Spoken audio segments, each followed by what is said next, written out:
All right, let's get into it. We're talking about the incredible novel, To Sir with Love. And really, it's all about one thing, the tough, messy, but so rewarding journey of earning respect. So the whole story centers on the author E.R. Braithwaite. And this guy, wow, he's a scholar, a trained engineer, and he served in Britain's Royal Air Force during World War II. I mean, on paper, this man should have been a national hero, right? But he wasn't. And that's really the heart of the story, the big question hanging over everything. How could a man with these credentials, someone who fought for the country, be treated like he didn't belong at all? So to really get this, we've got to look at his life, the scholar, the soldier, and then see what happened when he came face to face with the tough reality of post-war Britain. Okay, so Braithwaite, he is originally from what was then British Guiana, which made him a British citizen. He's smart, highly educated, and as a pilot in the RAF, he was treated with respect. He really felt like he was a true part of British society, an equal. Then the war ends, and that whole world just falls apart. He starts applying for engineering jobs, the thing he was actually trained to do, and gets turned down again and again and again. And the reason? It was ugly and it was simple. It was because he was black. The country he literally put his life on the line for was basically saying, thanks, but no thanks. You're not one of us. So what do? Backed into a corner, he takes the only job he can find, teaching at a place called Greenslade School. Now, this school is in a really rough part of London's East End, and its students are basically the ones no other school wanted. Let's be clear, this wasn't his passion project. This was his last-ditch effort to survive. And when he walked into that classroom, wow, it was an absolute rebellion. He was walking into a war zone, and this was not going to be easy. You just can't overstate the hostility. The kids were completely out of control. Rude, disrespectful, zero interest in learning anything. We're talking slamming desks, swearing, and just flat-out bullying him from the moment he walked in. They were making it crystal clear. He was not welcome. And Braithwaite? He was stunned. Honestly, he was embarrassed. He just saw them as a bunch of arrogant, badly behaved kids from the wrong side of the tracks. So naturally, he gets angry, he gets frustrated, but he quickly finds out that approach was doing absolutely nothing. And this is the turning point. This is where the whole story pivots, because he realizes what he's doing is a total failure. He needs a brand new game plan, something completely different. It hits him like a ton of bricks. All the yelling, trying to be the big authority figure, it wasn't just not working, it was making everything worse. He had zero respect, zero cooperation. Time for a complete overhaul. So he just rips up the old playbook.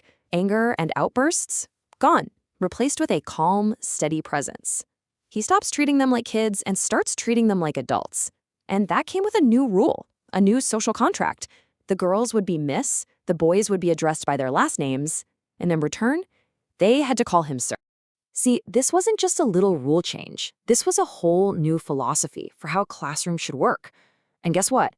Slowly, it actually started to work. So what was the method? Well, step one was that foundation of respect, the Miss and Sir thing. But then he went further. He started broadening their horizons, taking them on field trips to museums and theaters, showing them there's a huge world outside their little corner of London. And on top of that, he started building relationships, like his friendship with another teacher, Gillian Blanchard. This was important because it showed the students an interracial relationship based on mutual respect. And the change?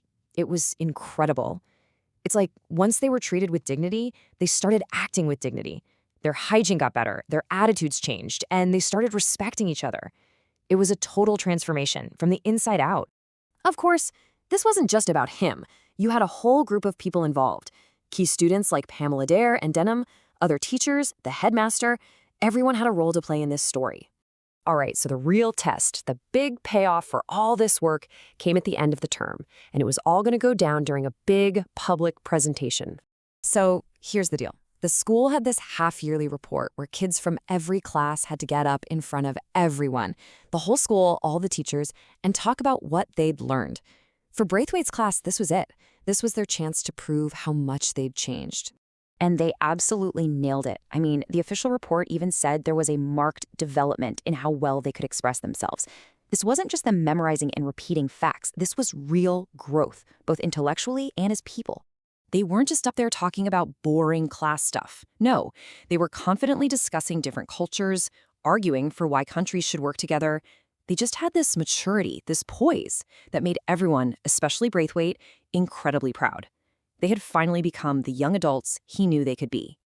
It's a fantastic victory, a really beautiful moment. But here's the thing. Conquering a classroom is one thing. Changing the minds of an entire society, that's a whole different war. Because the real battle, the one he fought every single day, wasn't in that school. It was right outside the gates. And all through the book, you hear about these constant, soul-crushing moments of prejudice. Getting turned down for jobs, getting stared at on the bus, being told they won't be served at a restaurant when he's with Jillian, his white girlfriend. That classroom became a little safe haven he created. But the world outside, it was still just as ugly. And that's really what the book leaves you with, right? It leaves you with this huge, lingering question. Braithwaite showed that you can teach respect, that you can overcome prejudice, at least inside one classroom. So it makes you wonder, if it's possible on that small scale, in that one room, how in the world do we make it happen for everyone?